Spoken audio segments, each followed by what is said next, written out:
Kamooltan dhaggeeffattoota keenya tamsaasni keenya kallattiin isin bira ga'u eegalee jira. Har'a qabiyyeen suneeffanne miidhaa masjida seena qabeessa Al-Najaash irra qaqqabe jedhame iyyaafanneerra.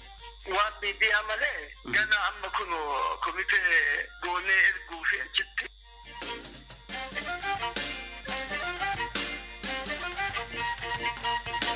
Ajjeechaa aggituu guddataa ilaalchisuun maatii ishee gaafannee jirra. Maal jedhani?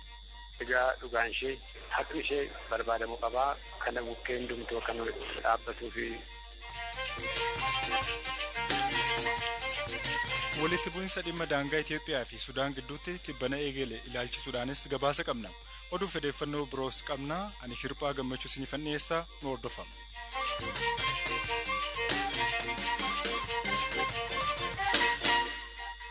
Mariin dhimma hidhaa haaromsaa adda citee ture dilbata kaleessaatti deebi'amee mari'atameera. Marii kanarratti wixinee waliigaltee sanadaa ogeeyyii durataa gamtaa Afrikaan bakka buufamaniin dhiyaateera. Sanada dhiyaate kana Itoophiyaa fi Sudaan yoo fudhatan Masreen Diduushee ministeera bishaan jallisii fi enerjii Itoophiyaa himeera. Zalaalam Taaddasaa dabalatasaa isinitti hima. Marii Itoophiyaa Masree fi Sudaan jaarsummaa gamtaa Afrikaan dhimma hidhaa haaromsaa irratti gaggeessaa turan naannoo ji'a tokkoof adda citee ture. Mariin kun dilbata kaleessaa amajji 3 bara 2021 wayita eegalu ogeeyyii gamtaan Afrikaa bakka buuse wixinee sanadaa waliigaltee biyyoota sadeeniif dhiyeessanii turan. Wixinee sanadaa kana Itoophiyaa fi Sudaan haala gaariidhaan fudhatan jedha ibsi ministeera bishaan jallisii fi enerjii Itoophiyaa. Marii kanarratti ministeeronni dhimma alaa fi dhimma bishaanii biyyoota sadeenii kan hirmaatan yoo ta'u akkaataan mariin dhimma hidhaa haaromsaa itti fufuu danda'uu fi wixinee sanadaa ogeeyyiin dhiyeessan irratti mari'ataniiru. Itoophiyaan sanada dhiyaate kan fudhattu ta'uu kan ibse ministeerri kun mariiwwan itti aananii gaggeeffaman keessatti yaada sanada kana keessatti eerame akka galteetti fayyadamuufis qophiidha jedheera. Sudaanis yoo taate wixinee sanadaa kanarratti yaada mormii akka hin qabnee fi sanadicha akka waan gaariitti fudhattee mariitti aanuuf qophii ta'uu ibsiteetti jedha ibsi kun.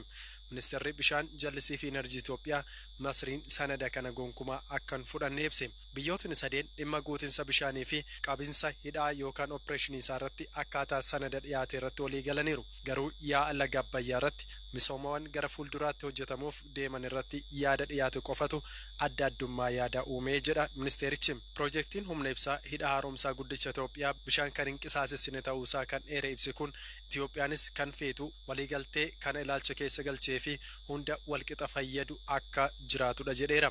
Waliigalteen irra ga'amu garuu mirga itti fayyadama bishaanii Itoophiyaa kan sarbu akka ta'u hin eeyyamnu jedhe. Ogeeyyiin biyyoota sadeenuu erga sanada dhiyaate irratti mari'atanii booda yaada irratti walii galanii fi irratti waliin gallee qabatanii marii ministeerotaa torbeetti aanu keessa gaggeeffamu irratti ni dhiyeessu. Marii kanarratti taajjamuun kan dhiyaatu gamtaan Awurooppaa mariin biyyoota sadeenii deebi'ee itti fufuusaa ilaalchisuun mariin kun haala guutinsa bishaanii fi dhimmoota kana wal qabatan irratti gara waliigalteetti deemuuf akkaan bu'aa qabeessadha jedhe. Itoophiyaan hidha guddicha laga Abbayyaa doolaara biliyoona 4 caaluun hojjechaa jirti.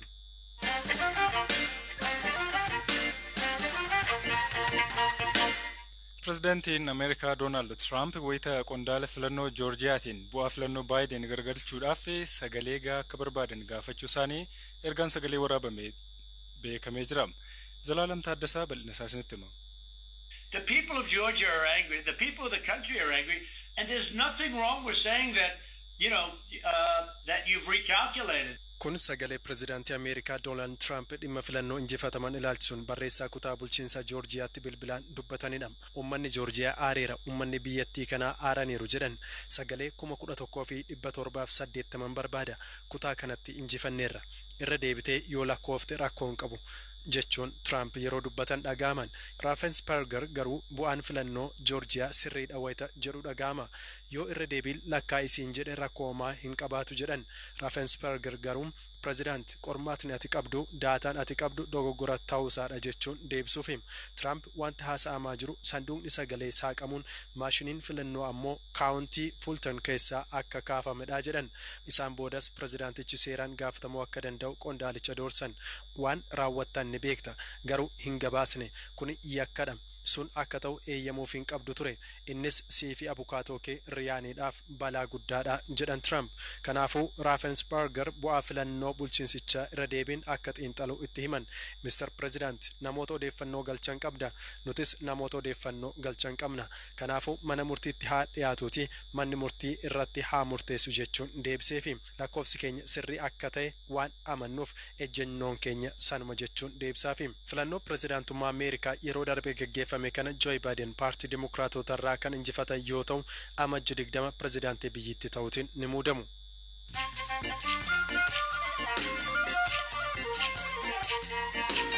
Oduun gaggabaabsee isinitti hima. Waldaan barsiisota Keeniyaa manneen barnootaa har'a banamuu hordofee eeggannoon kooroonaa vaayirasii isa yaaddessuu hime. Qophaa'inni ittisa COVID-19 godhame gahaa miti jechuun hoogganaan waldichaa ibsaniiru. Kooriyaan kibbaatti bara 2020 keessa yeroo jalqabaatiif lakkoofsi nama du'ee kan dhalaturra caaluun yaaddoo uume. Bara darbe keessa daa'imman 275 dhalachuu hordofuudhaan Ministeerri Ajaalaa biyya keessaa maammata isaarratti jijjiirama waaraa fiduuf waamicha akka godhu sababa ta'ee jira. Hundeessaan Wikileaks Julian Assange Ameerikaaf dabarfamee akka hin kennamne manni murtii waliigalaa London murteessee jira. Abbaan murtii gaaffii Ameerikaan dhiyeessite kan kuffise fayyaa sammuu Assange irra yaaddoo akka qabuu fi Ameerikaattis of ajjeesuu mala yaaddoo ta'uun ibsamee jira. Oduun sa'aatii kanaaf qabadhe isaan kana turan.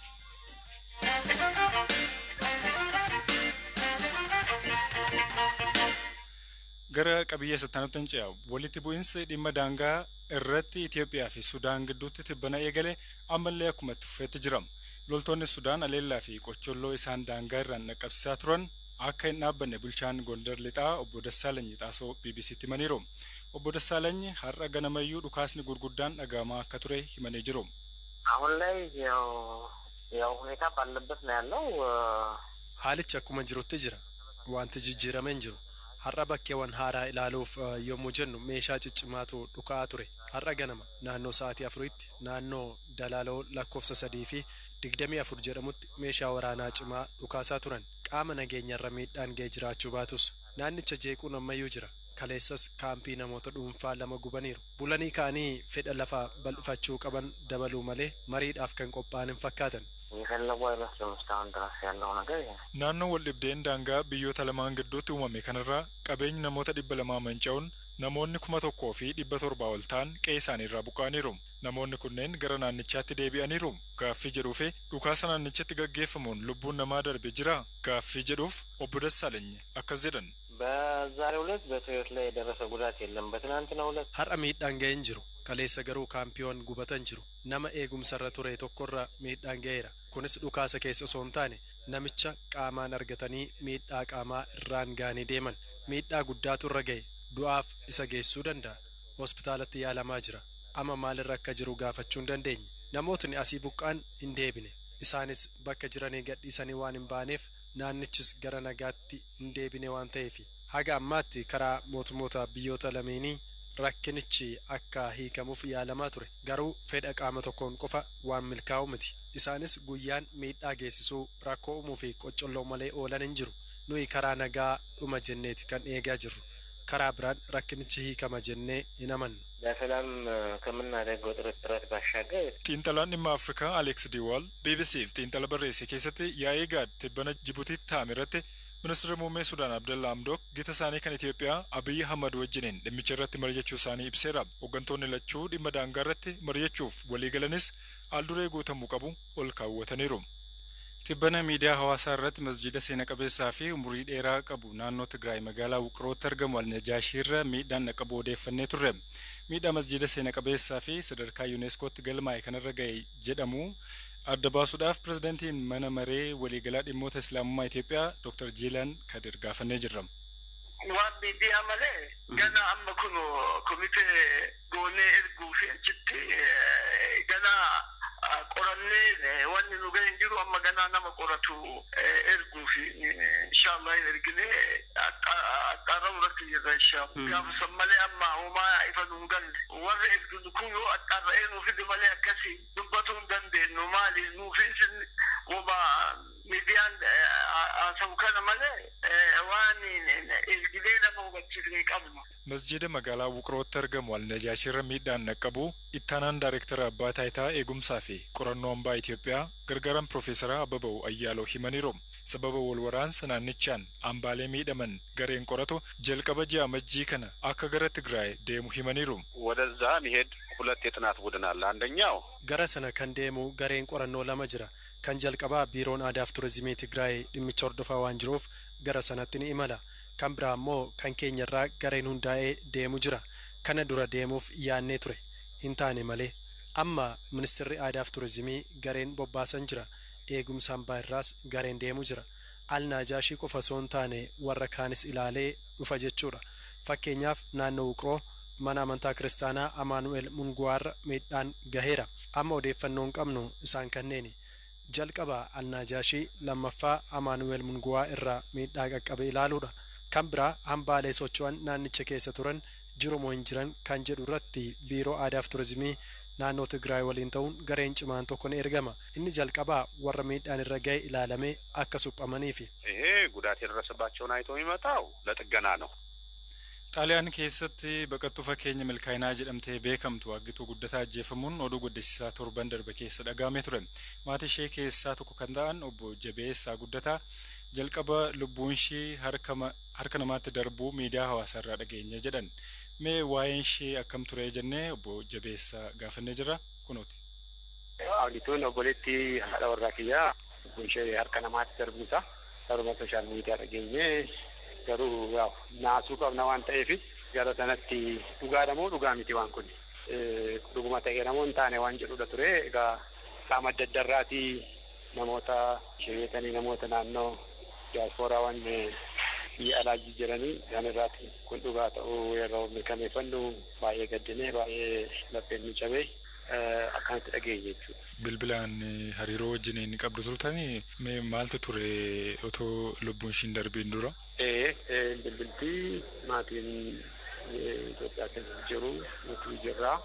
ani fakkeenyaaf hojjechuuf gara Swiidin deddeebi'aan ture. bilbilaaf hin ture biyya ishee deebitee hojjechuu mul'ata guguddaa qabdi. kan afaa naaf ibsaa turte jechuudha.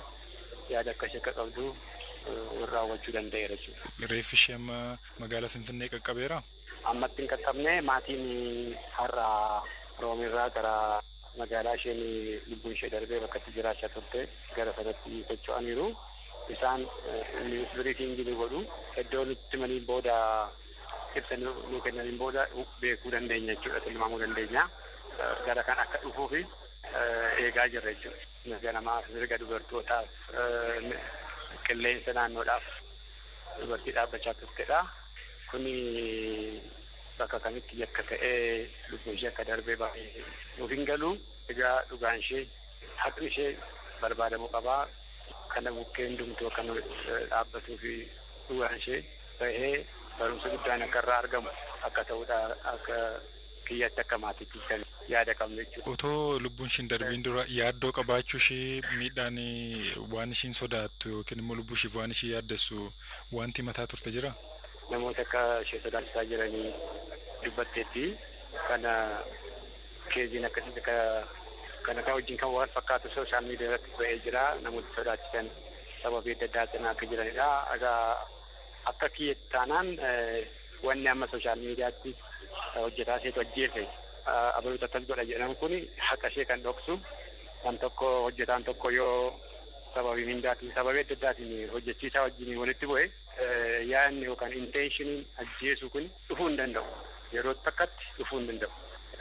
seeratti himataa walii galtee qabu seeraan himatee mirga isaa kabachiifata.